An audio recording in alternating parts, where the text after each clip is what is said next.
My name is David Miller. I'm 62 years old, and for 35 of those years, I believe the greatest thing I ever built was my son. I was wrong. The day my only child, Kevin, won $200 million in the state lottery was the day I learned that a foundation of love can be bulldozed by a mountain of cash. It was also the day he unknowingly handed me the tools to reclaim my own life from the rubble of his arrogance. He thought he was just kicking out his old man, a retired mechanic living on a meager pension. He had no idea he was evicting the sole, legal owner of his entire fortune. The lottery ticket, you see, was more than just a piece of paper we bought together every Friday for 15 years. It was a tradition, a ritual steeped in the memory of my late wife, Sarah. She was the one who started it, always using the same set of numbers. My birthday, her birthday, Kevin's birthday, and the date of our wedding anniversary. After cancer took her from us 5 years ago, Kevin and I kept the tradition alive.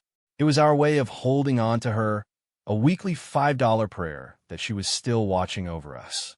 Every Friday, I would drive to the same corner store, the one with the faded awning and the friendly clerk named Sal, and buy our single ticket.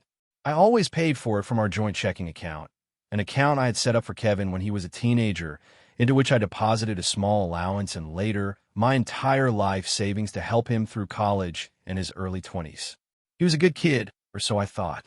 After he graduated, he struggled to find his footing, bouncing between jobs in graphic design, never quite landing the big client that would launch his career.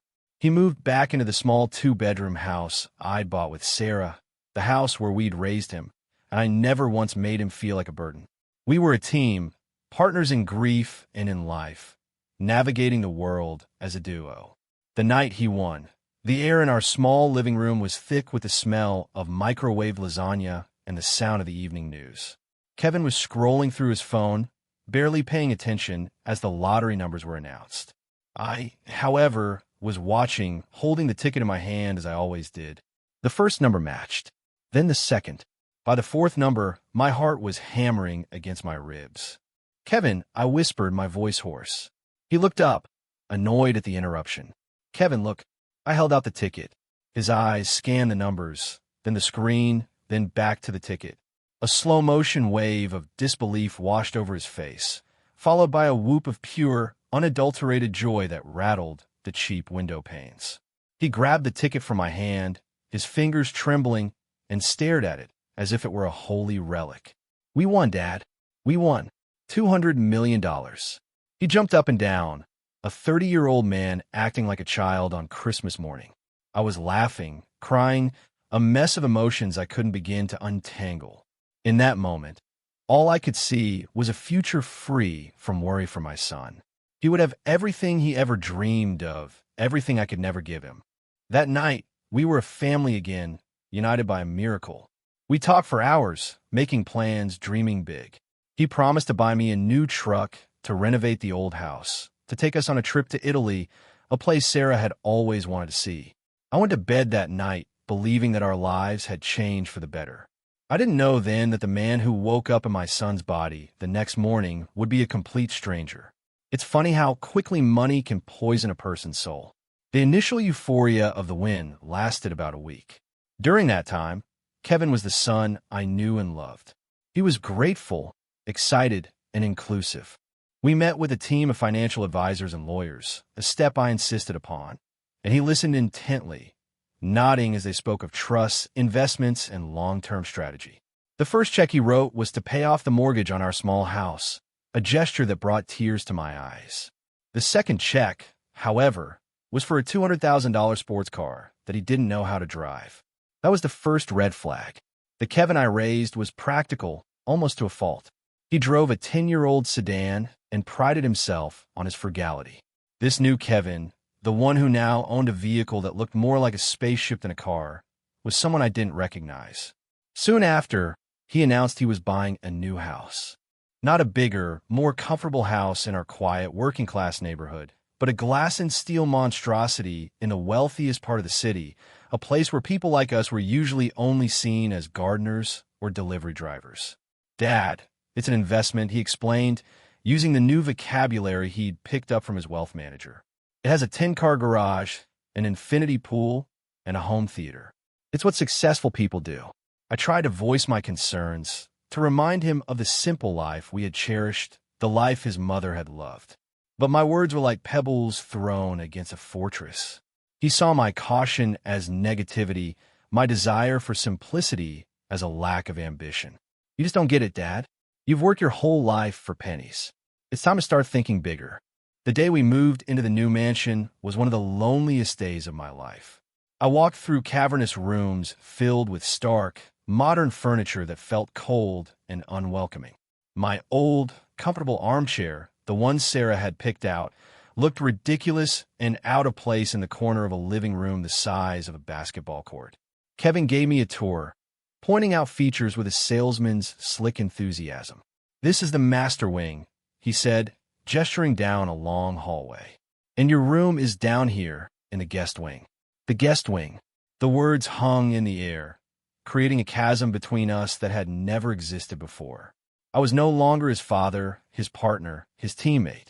I was a guest in his new life, and it was a life that was rapidly filling up with new people. Gone were his old friends, the ones he'd grown up with, the ones who knew him before the money. They were replaced by a cast of sycophants and hangers-on, people with dazzling smiles and outstretched hands. And then there was Amber. She was a model, or an actress, or an influencer. Her job description seemed to change every time she told the story. She was beautiful in a way that seemed manufactured, all sharp angles and calculated expressions. She latched onto Kevin with a ferocity that was both impressive and terrifying. She whispered in his ear, stroked his ego, and systematically began to isolate him from anyone who represented his old life. Especially me. She treated me with a condescending sweetness that was more insulting than outright rudeness. "Oh, David," she'd say, her voice dripping with fake sympathy. "You must be so proud of your boy. He's come so far from all this." She'd gesture vaguely at my simple clothes, my worn-out work boots, my calloused hands. She made me feel like a relic from a bygone era, a fossil he had unfortunately unearthed and was now obligated to display. Kevin, blinded by her beauty and flattery, saw none of it. He defended her, made excuses for her, and slowly began to adopt her condescending tone when he spoke to me. The arguments started small, usually over money. "Dad, why are you still shopping at that discount grocery store? We have a personal chef now." "Dad, you can't wear that old flannel shirt to the charity gala. Amber is picking out a new suit for you." I try to hold my ground, to maintain a shred of my own identity in this new, alien world. But every time I pushed back, I was met with a wall of frustration from my son. "Why are you being so difficult?" He'd ask, a line I was certain Amber had fed him.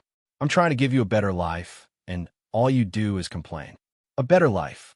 I looked around the sterile mansion, at the paid staff who moved silently through the halls, at the parade of strangers who came and went, and I felt a profound sense of loss. He hadn't given me a better life. He had taken my life, the one I had built with his mother, the one that was filled with love and meaning, and replaced it with a gilded cage. I was no longer a father. I was an accessory, and a slightly embarrassing one at that. The breaking point came about 6 months after the win. It was a Tuesday night, and Kevin was hosting one of his frequent parties. The house was thrumming with loud music and the artificial laughter of people I didn't know. I had retreated to my room in the guest wing, trying to read a book over the pulsating bass, when Kevin knocked on my door. He was holding 2 glasses of champagne, and Amber was clinging to his arm, a smug little smile playing on her lips. "Dad, we need to talk," he said, his voice unusually formal. He sat on the edge of the bed, a piece of furniture that cost more than my first car, and looked at me with an expression I couldn't quite decipher. It was a mixture of pity, impatience, and something that looked disturbingly like resolve. "Amber and I have been talking about the future," he began. "We're thinking about starting a family, about building our life here." "That's wonderful, son," I said, a flicker of hope igniting within me. Maybe a child would ground him, remind him of what was truly important. "Yes," while he continued, avoiding my eyes. "To do that, we need our own space. Privacy." I just stared at him, the full weight of his words slowly sinking in. "What are you saying, Kevin?" Amber stepped forward, placing a perfectly manicured hand on his shoulder. What your son is trying to say, David, is that it's time for you to find your own place. It's just not appropriate for a man of your age to be living with his son, especially now that there's a serious woman in the picture. It's for the best, Dad, Kevin added quickly, finally looking at me. We'll help you find a nice apartment, something comfortable. We'll even pay the first year's rent. After that, you have your pension. You'll be fine. Fine. I looked at my son, at the stranger sitting on the bed, and I felt a cold, hard anger begin to replace the shock. For 30 years, I had poured everything I had into this boy. I had worked double shifts at the garage to pay for his college education. I had held him when his mother died. I had given him a home when he had nowhere else to go. And now, he was evicting me. He was casting me aside like an old piece of furniture that no longer fit his new aesthetic. The fight that followed was the worst of my life. I said things I never thought I would say to my own son, and he said things that I will never be able to forget. He called me ungrateful, a relic, a drag on his new life. He told me I was stuck in the past, that I couldn't handle his success. The argument ended with him shouting, his face red and contorted with a rage I had never seen before. This is my house, my money, and my life. You can either accept that and move out gracefully, or I will have you removed. The next morning, there was a formal eviction notice slipped under my door, drafted by his team of high-powered lawyers. I had 30 days to vacate the premises. I packed my few belongings into cardboard boxes, the same boxes I had used to move into this cold, empty mansion just a few months earlier. As I carried them out to my old pickup truck, Kevin and Amber watched from the grand entryway, their arms crossed, their faces impassive. He didn't offer to help. He didn't even say goodbye. As I drove away, I looked at the house in my rearview mirror, a monument to greed and lost love. A tear rolled down my cheek, but it wasn't a tear of sadness. It was a tear of cold, hard resolve. Kevin had made a critical error. He had assumed that because I was old, I was weak. He had assumed that because I was quiet, I had no power. He had forgotten one crucial detail in his rush to erase his past. He may have held the winning ticket, but I was the one who had bought it, and I was the one who had signed the back. That signature, a tiny, almost invisible scrawl on the corner of the ticket, was about to become the most expensive autograph my son had ever encountered. The secret I held was not born of cunning or foresight, but of habit and a deep-seated sentimentality. Every single Friday, for 15 years, after buying our lottery ticket, I would perform a small ritual. I'd sit in my truck in the parking lot of the convenience store, and using a fine-tip pen I kept in the glove compartment, I would sign my initials, M, in the tiny space on the back of the ticket, right below the line where the main signature was supposed to go. I'd started doing it after Sarah passed away. It was a quiet way of claiming the tradition as my own, of connecting my identity to this small weekly act of hope. It was so small, so faint, that you would never notice it unless you were looking for it. The week of the win was no different. I bought the ticket from Sal, went out to my truck, and signed my initials. But that day, something made me pause. A strange premonition, perhaps, or just the weight of the world on my shoulders. I don't know why I did it, but I took out my phone and snapped a clear, high-resolution photo of the back of the ticket, my initials clearly visible with the timestamp of the photo embedded in the metadata. Then I took another photo of the front, showing the winning numbers. I gave the physical ticket to Kevin that evening, as I always did, for him to hold for good luck when he'd hooped and hollered about the win. He'd immediately signed his name in big, bold letters on the main signature line, completely oblivious to the tiny initials already present. In the eyes of the law, and more importantly, in the eyes of the State Lottery Commission, the first person to sign a ticket is considered the primary owner. Any subsequent signature is secondary. I had the time-stamped photographic proof that my signature was there first. Furthermore, I had 15 years of bank statements showing a weekly $5 withdrawal from our joint account for a lottery ticket, an account funded almost exclusively by my own money, my retirement savings, and my pension. Legally, the ticket was mine. The $200 million belonged to me. I had kept this knowledge to myself for 6 agonizing months, hoping against hope that my son would come to his senses. I didn't want the money. I wanted my son back. I wanted him to prove that the boy I had raised was still in there somewhere, buried under the layers of arrogance and greed. His decision to evict me was the proof I needed that the boy was gone, perhaps for good. I didn't move into a fancy apartment. I rented a small, one-bedroom unit above a laundromat in my old neighborhood, a place where the rent was cheap and the memories were free. It was humble, but it was mine.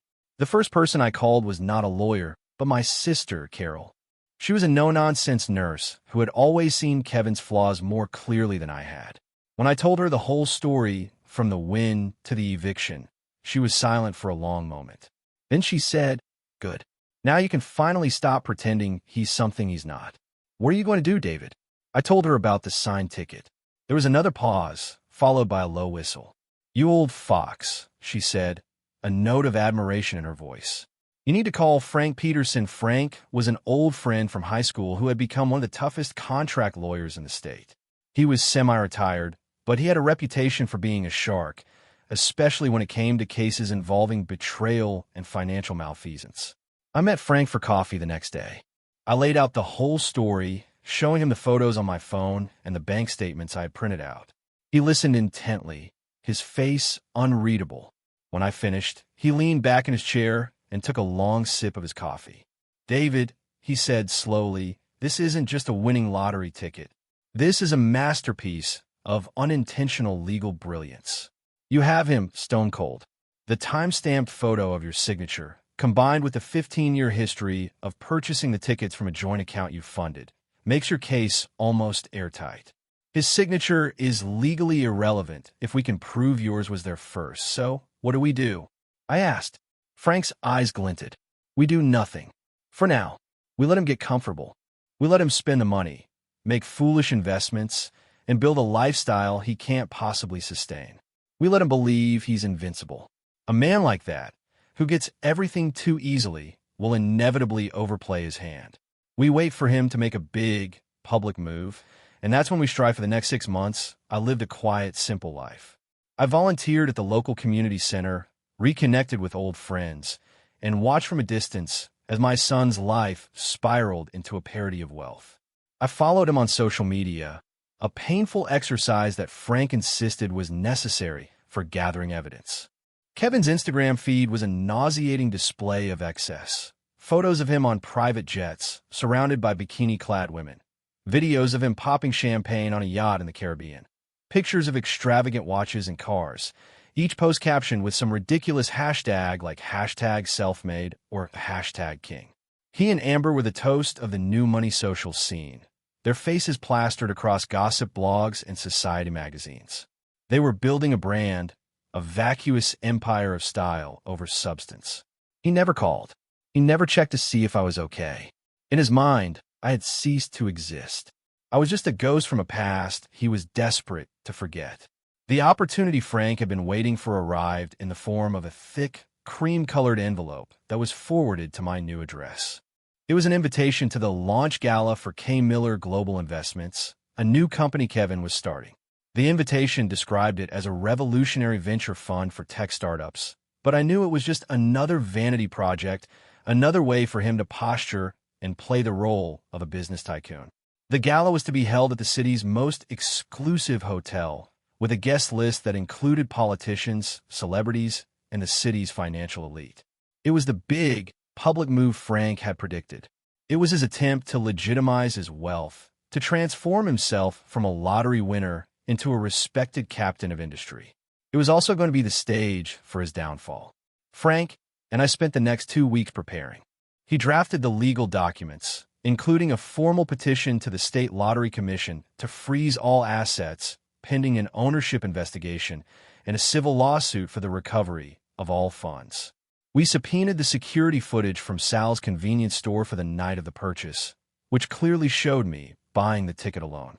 We gathered every piece of evidence, the photos, the bank statements, the social media posts documenting his reckless spending. My sister, Carol, even managed to find a half-dozen articles from gossip websites detailing his and Amber's extravagant lifestyle, complete with quotes from anonymous sources about his plans to cut off his ungrateful family. On the night of the gala, I didn't wear a tuxedo. I wore the same simple, clean suit I had worn to Sarah's funeral.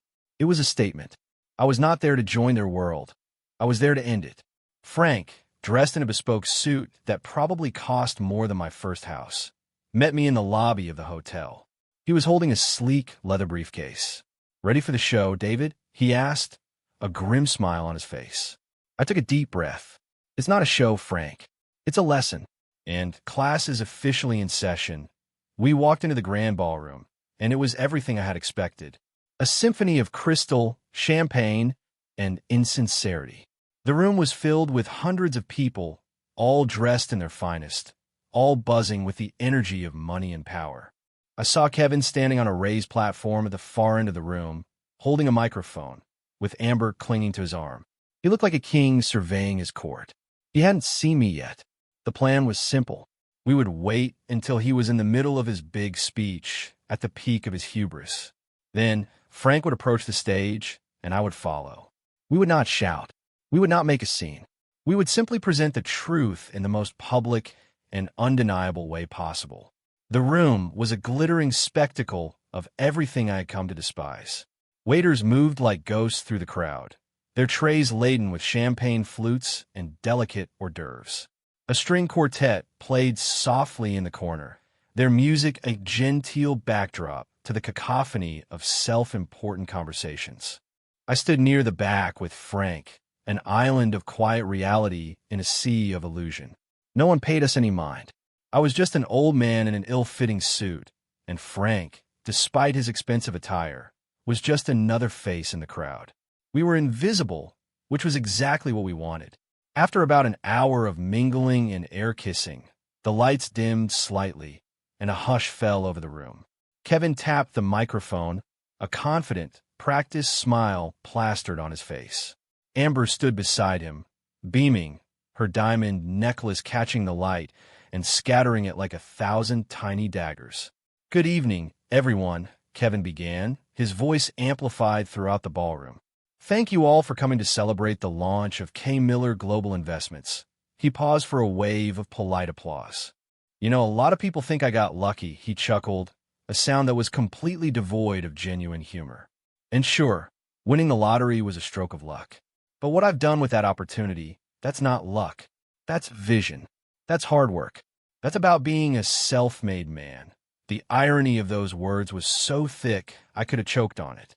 He went on for another 10 minutes, spewing a torrent of corporate buzzwords and self-aggrandizing nonsense.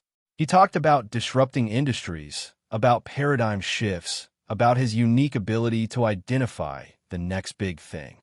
He was playing the part of a financial genius, and the crowd, mesmerized by the sheer scale of his wealth, was eating it up.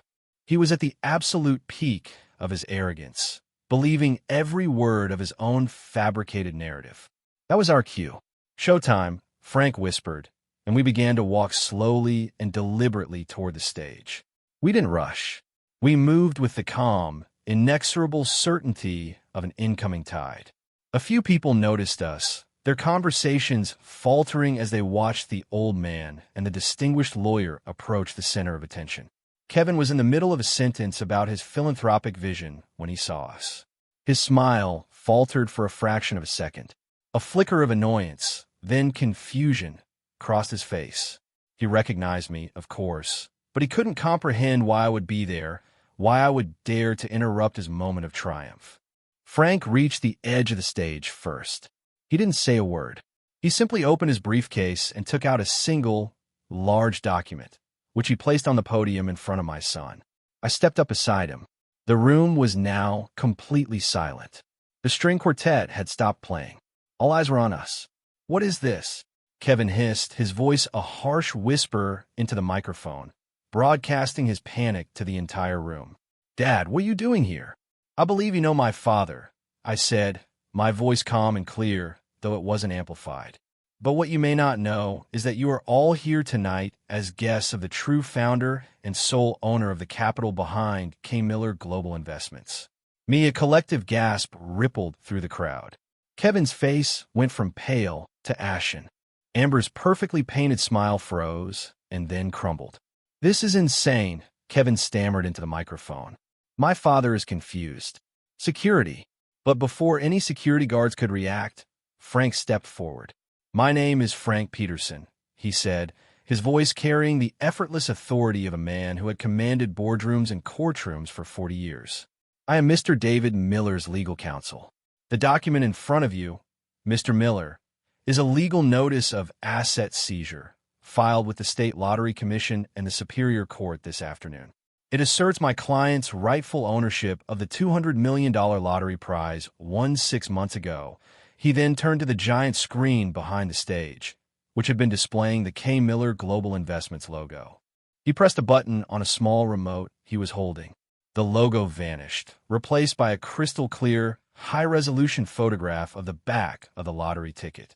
A bright red circle highlighted my tiny, distinct initials, DM, in the bottom corner. Below it, a timestamp for my phone's camera roll appeared. Friday, October 14th, 6:17 p.m., the screen changed again, this time to the front of the ticket, showing the winning numbers. Then, it switched to a video file. It was the security footage from Sal's convenience store. The timestamp in the corner read Friday, October 14th, 6:12 p.m. It showed me, clear as day, walking to the counter, handing Sal a $5 bill, and receiving the ticket. There was no sign of Kevin. Frank let the video play for a moment before speaking again. "As you can see," he announced to the stunned audience, "Mr. David Miller purchased the ticket and had it in his sole possession. Furthermore, as proven by the timestamped photograph, he was the first to legally claim ownership by signing it. Mr. Kevin Miller's subsequent signature is, under state law, null and void. He was merely the custodian of the ticket, not its owner." The room erupted in a maelstrom of whispers and frantic phone checking. Reporters who were there to cover a society gala suddenly found themselves with a much bigger story. Kevin stood there, his mouth opening and closing like a fish out of water. He looked from the screen to me, his eyes wide with a dawning, horrific understanding. But we were a team," he finally managed to choke out. I said nothing," I replied, my voice devoid of emotion. "I gave you every opportunity to be the man I raised you to be. I waited for you to remember that family is not a business transaction. I waited for you to show a single shred of gratitude, of loyalty, of love. Instead, you evicted me from our home. You cast me aside and tried to erase me from your life. You called yourself a self-made man. Well, tonight, you will learn what it truly means to be self-made. Because as of this moment, you have nothing." Amber, seeing her future of private jets and diamond necklaces evaporating before her eyes, let go of Kevin's arm as if he were suddenly radioactive. She backed away slowly, then turned and all but ran from the stage, disappearing into the shocked crowd. Kevin looked at me, his face a mask of desperation. "Dad, please," he whispered, the words barely audible. "Please don't do this." I looked at my son, at the shell of the man he had become, and for the first time in a year, I felt a flicker of pity. But it was quickly extinguished by the memory of the eviction notice, of the cold, empty mansion, of the 30 years of love and sacrifice he had so casually discarded. "The choices you make have consequences, Kevin," I said, my voice just loud enough for him to hear. "This is the consequence of yours." I turned my back on him and walked off the stage, Frank by my side. We didn't look back. We didn't need to. The damage was done. The truth, in all its devastating glory, had been revealed. The aftermath was even more cataclysmic than I had anticipated. The story was the headline on every news channel and website for weeks. "Lottery winner's fortune a hoax," screamed one. "Father's epic revenge on ungrateful son," read another. The tale of the humble mechanic and his arrogant, high-flying son was a modern-day fable that captured the public's imagination. The legal proceedings were swift and decisive. The Lottery Commission, presented with Frank's irrefutable evidence, officially recognized me as the sole winner of the jackpot. The assets, which had been frozen the afternoon of the gala, were transferred into a new trust account under my name. Kevin, stripped of his wealth and his entourage, was left with nothing but a mountain of debt. He had taken out massive loans against his anticipated earnings to fund his lavish lifestyle and his sham investment company. The sports cars were repossessed. The mansion was foreclosed on. The high-powered lawyers and financial advisors, who had been so eager to work with him when he was rich, dropped him the moment the money disappeared. He tried to fight it, of course. He hired a desperate, bottom-tier lawyer who attempted to argue that the ticket was a family gift, but Frank dismantled their case with surgical precision. The 15 years of bank statements, the security footage, and the time-stamped photo were undeniable. The court battle lasted less than a month. Kevin was left legally and financially destitute. He had to declare bankruptcy. The last I heard, he was living in a cheap motel on the outskirts of the city, trying to find work as a freelance graphic designer, the very career he had disdained after his supposed win. Amber, true to form, had vanished completely. She resurfaced a few months later on the arm of another wealthy, older man in Miami. Her social media feed, once again a curated showcase of a life she hadn't earned. I didn't revel in my son's downfall. There was a part of me, the father in me, that ached at the sight of his complete and utter ruin. But I knew that this painful lesson was the only thing that could ever give him a chance at redemption. The money, a staggering sum even after taxes, was almost overwhelming. But I had a plan, one that had been forming in my mind during the long, lonely months in my small apartment. I didn't want the yachts, the mansions, or the private jets. I wanted to build something that would last, something that would honor the memory of the woman whose love had been the true foundation of our family. I sold the glass and steel mansion and used a portion of the proceeds to buy back my old house, the one I had shared with Sarah and raised Kevin in. Walking back through those familiar rooms was like coming home after a long and arduous journey.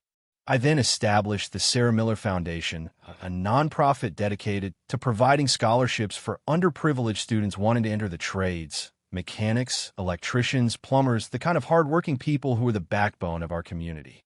I also built a new wing for the local community hospital, the one where Sarah had spent her final days, ensuring that other families would have access to the best possible care and comfort. I lived simply, just as I always had. I bought a new, reliable truck, not a flashy one. I continued to volunteer at the community center. My life didn't change in its daily texture, only in the scale of the good I was able to do. About a year after the gala, I received a letter. It was from Kevin. The envelope was cheap, the address handwritten. I hesitated before opening it, unsure if I was ready for what was inside. It was a single page, filled with his familiar, slightly messy script. "Dad," it read, "I don't know if you'll ever read this, but I have to write it anyway. There aren't words to say how sorry I am. Not for losing the money, but for losing myself. You were right. About everything. I was arrogant, cruel, and ungrateful. I threw away the only thing that ever mattered, your love, for a world that was fake and empty. I'm in therapy now. I have a job, a real one, working for a small design firm. It doesn't pay much, but I'm earning it. I'm trying to become a man my mother would have been proud of, the man you raised me to be. I don't expect you to forgive me. I don't deserve it. I just wanted you to know that the lesson you taught me, as brutal as it was the one I needed to learn. Maybe one day, I'll be worthy of being your son again. Your son, Kevin." I folded the letter and placed it in the top drawer of my desk, next to a picture of Sarah. Forgiveness is a complicated thing. It doesn't erase the pain or the betrayal. But as I sat there in the quiet of my old home, I realized that my revenge had never been about destroying my son. It had been about forcing him to find himself again. The path ahead for him would be long and difficult, and I didn't know if our relationship could ever be fully repaired. But for the first time in a very long time, I felt a glimmer of hope. The money had been a test, and my son had failed it spectacularly. But life, I've learned, is full of second chances. And maybe, just maybe, he was finally ready to earn his. My story is not one of victory, but of survival. It's a story about the corrosive power of greed and the enduring strength of character. Wealth is not measured in dollars, but in the richness of your relationships and the integrity of your soul. That was the real jackpot, the one lesson I hope my son and anyone who hears this story will finally understand.